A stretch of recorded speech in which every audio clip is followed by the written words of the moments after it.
እንደውም ፍቅሩ አሁን በነገራችን ላይ ፍቅሩ ከዚህ ትግል መውጣቱ እኛም ብቻ ሳይሆን በየወሩ እንደ ደሞዝተኛ የሚቀበላቸው ከኢትዮጵያ ውጭ ያሉ አረብ ሀገር ያሉ እህቶቻችን ያርፋሉ። ማንነቱን በዚህ ልክ አጋልጧል። እነሱ እረፍት ያደርጋሉ። ከዛ ውጪ ምንም በቃ ምንም ነው። እኛ አሁን የምናገረው ፍቅሩ እጅ ስለሰጠ አይደለም። እዚህ ቦታ ላይ ተቀምጦ ወጥቶ እንደዚህ አይነት ቦታ ላይ ቢናገር ቢያብራራ የሚያብራራውም የለም። በነገራችን ላይ በግልጽ ነው የምነግራቸው። እውነት አላዛር ለሀፍትሽ ጥያቄ አለ። አላዛር ሰላም ብያለሁ። አልጨረስኩም። ወደ ሰላም ወንድም ወይ ተረጋጋ። ጨረስኩም ተብለሃል። ጸጥ በል ተረጋጋ። ጠበቃ ከሆንክ በኋላ እንትን ታረጋለህ። ያው ፍቅሩ ስለሚከታተለን እርግጠኛ ነኝ ፍቅሩ ይከታተለናል። ያው ጥያቄ ነው ያልኩት። በደንብ አልጨረሰም። ጸጥ በልና ቁጭ በል። ይቅርታ አፋና። ስለዚህ እኔ አሁን በሶሻል ሚዲያ ላይ ያላችሁ እህት ወንድሞቻችን አሁን አንዳንዱ አልፎ በጣም ብዙ እንትን የሚሉ አሉ። እኔ እንትን ብዬው ተረድቼው እንደዚህ ብዬ ምናምን ምናልባት እስከዛሬ ሲቀበልሽ የነበረውን ገንዘብ በትህትና አስመልሳለሁ ብለሽ ከሆነ እንዳትሳሳች። ፍቅሩ አውሬ ነው፣ የሴት አውሬ፣ ቀበኛ የሆነ ልጅ ነው። ያው በጣም ብዙ ሰዎችን ብዙ ሴቶችን ሲያሳዝን የኖረ ልጅ ነው። ምክንያቱም ባሳምነው እየማለ ህዝብ ሲበድል እኛም ውስጥ ገብቶ የተለያዩ ተልእኮችን ሲያስፈጽም የነበረ ሰው ነው። እኔ በነገራችን ቢሞት ይሻለዋል። አሁን ቢሞት ነበር የሚሻለው። ፍቅሩ መጣ ቀረ ምንም እኛም ጋር ቢኖር ሚና የለውም፣ ቢሄድም ጉዳት የለውም። በዚህ ልክ ነው በነገራችን ላይ ፍቅሩን የምንወስደው። የኛ ትግል በደረታ አይደለም፣ በጡንቻ አይደለም የምንገፈው፣ በፎቶ አይደለም። እና ስለዚህ እኔ አሁን አንዳንዴ አጀንዳ ሲሆን ሁሉ ይገርመኛል። በጣም እንደ እንትን ሰው አጀንዳ ሲሆን ምንም ፍቅሩ ማለት ዝም ብሎ የሶሻል ሚዲያ አርበኛ የቲክቶክ አርበኛ ነው። በህይወቱ ፍቅሩ አንድ ቀንም በውጊያ ተሳትፎ አያውቅም። አውቃለሁ የሚል ሰው ካለ መጥቶ የትኛውም ቦታ ላይ የማይተኮስ ስናይፐር ይዞ ዝም ብሎ ሲዞር የሚውል ልጅ ነው ፍቅሩ ማለት እና ምክንያቱም ጓደኞቹ በደንብ አድርገው በሰፊው ሊያብራሩትም ስለሚችሉ አብረው ምክንያቱም ከኛ በላይ የሚያውቀውም ሰው የለም። ሌሎችም ወንድሞች በደንብ አድርገው ሰፋ አድርገው ስለ ፍቅሩ ያብራሩላችኋል። አሁን ላይ ሚዲያው ላይ መንግስት በጣም ሰፋ አድርጎ እንዲወራለት የሚፈልገው ሌሎች ደግሞ የፍቅሩ ደጋፊ ነን ባዮች ደግሞ ስለ ፍቅሩ በደንብ እንዲወራላቸው የሚፈልጉ ሰዎች አሉ። ፍቅሩ ምንም በቃ ዝም ብሎ ትግሉ ውስጥ ቁጭ ብሎ የመንግስትን ተልእኮ ለማስፈጸም ሲሯሯጥ የነበረ ተላላኪ በአማራ ፋኖ ስም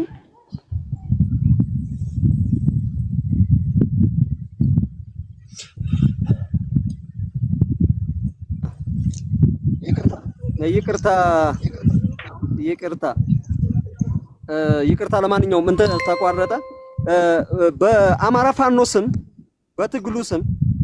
በትግሉ ስም ቁጭ ብሎ አረብ ሀገር ያሉ ሴቶቻችንን ሲበዘብዝ የነበረ ስርዓት አልባ የሆነ ልጅ ነው ፍቅሩ ማለትና አሁን ቅድም እንዳልሽው የአማራን ትግል ጥሎ ምናምን እንደሄደ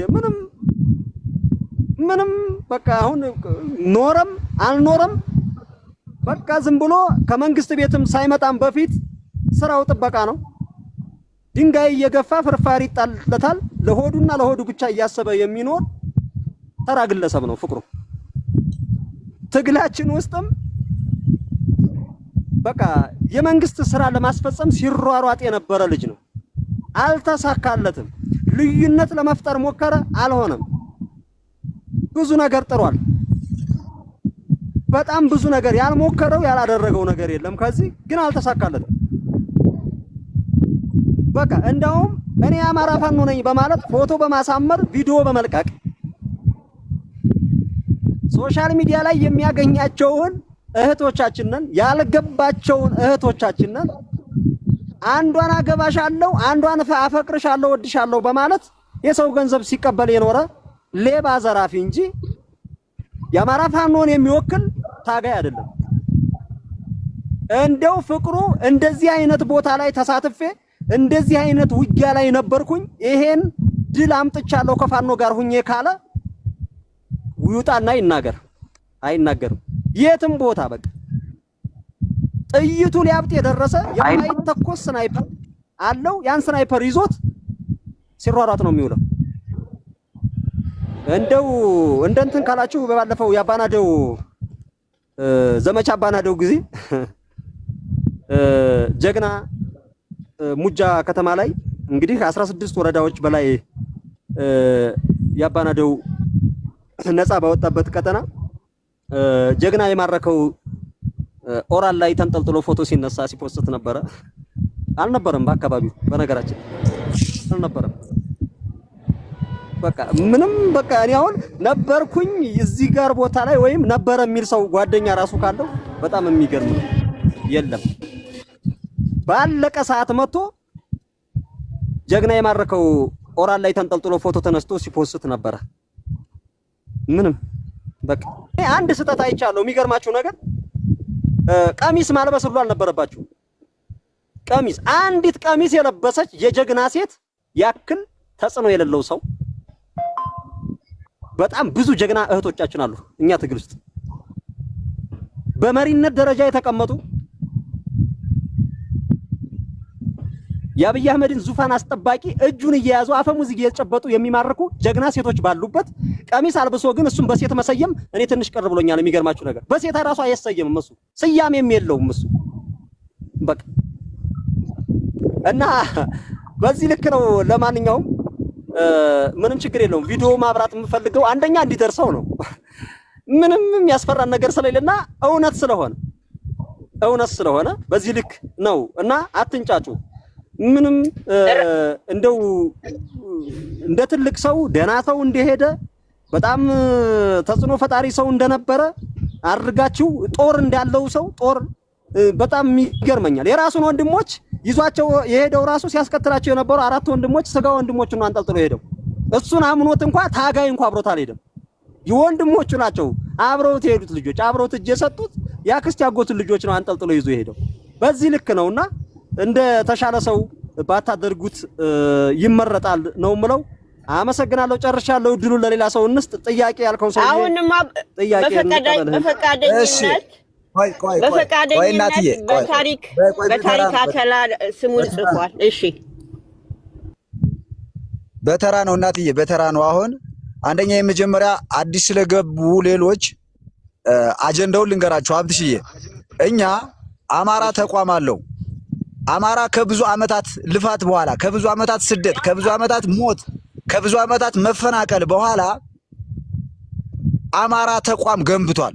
ብዙ ጀግኖቹን በልቶ በእኛ ዘመን የአማራን ችግር በዘላቂነት ሊፈታ የሚችል ፖለቲካዊም ወታደራዊም ተቋም ገንብቷል። እሱም ማን ነው ከተባለ የአማራ ፋኖ ብሔራዊ ንቅናቄ ነው።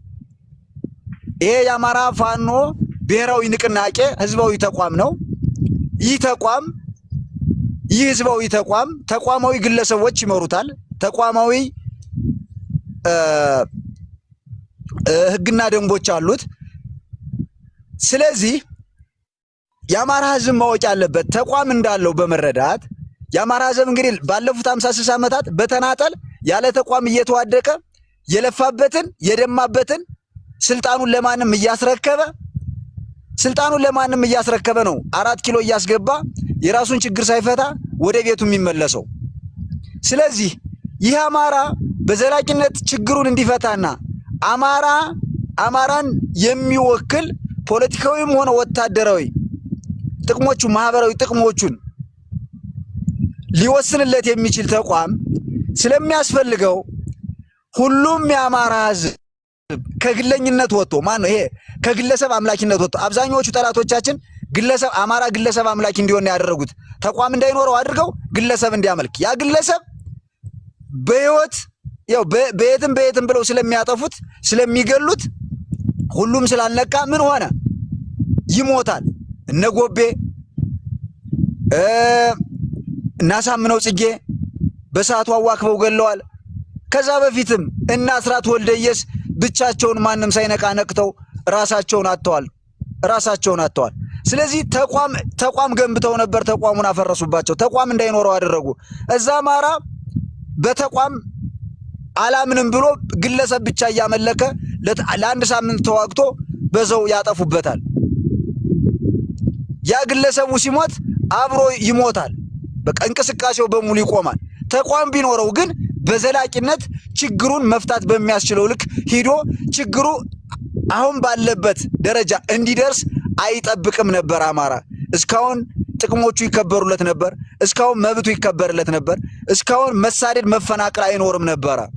ስለዚህ አሁንም ሁላችንም ስንወያይ አማራ ተቋም አለው። ለምንድን ነው ስለ ተቋማችን እንጂ መጨነቅ ያለብን? ሚሊዮኖች ስለሚደግፉት፣ ሚሊዮኖች የተንገላቱበት፣ የተሰውለት፣ የተፈናቀሉበትና አሁንም ሚሊዮኖች የቆሙለትን ተቋም ዘንግተን ለአንድ ግለሰብ ያውን በተቋሙ ውስጥ ወንጀል ሰርቶ ተቋሙ ሊጠይቀው ሲል ሩጦ ሄዶ ለጠላት እጁን ለሰጠ ግለሰብ ይህን ያክል የሚሊዮኖችን ተቋም ለማፍረስ ከጠላቶቻችን እኩል ተሰልፈን እየሄድንበት ያለው ነገር እውነት ፖለቲካው ገብቶን ነው? አማራ ከዚህ ላይ ራሱን መፈተሽ መቻል አለበት።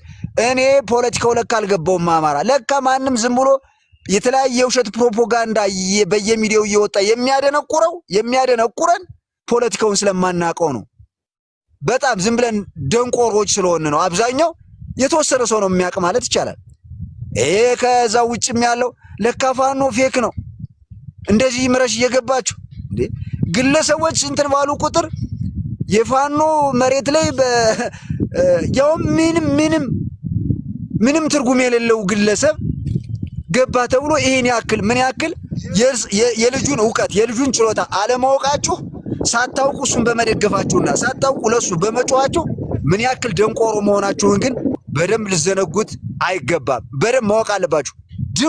የድንቁርና ጥግ ላይ ናችሁ። በቃ ለምን ይሄ ሰውዬ ይሄ ትግል ከተጀመረ ጀምሮ ለትግሉ ምን አይነት አስተዋጽኦ አድርጓል? ለፋኖ ምን አደረገ? በስልጠና ቦታ ላይ ተገንቶ አሰልጥኗል።